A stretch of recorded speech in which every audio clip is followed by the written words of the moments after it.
Hi guys, good morning. So day 5 ng Learning QuickBooks in 30 days in 60 days. 60 days talaga. Huwag nating pahabain.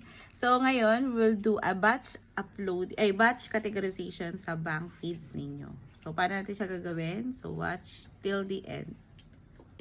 So kapag nasa bank na kayo ng inyong client, so gagawa kayo ng bank categorization.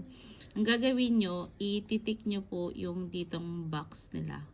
So, make sure lang na pare-parehas yung transaction. So, for this sample, it is an interest payment sa bank. Nasa, receive column na matatagpuan. And then, once okay lahat yan, punta ka rito sa edit.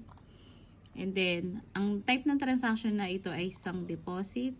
And then, ito ay isang, ang account nito ay interest expense. Interest income kasi nasa receive column siya.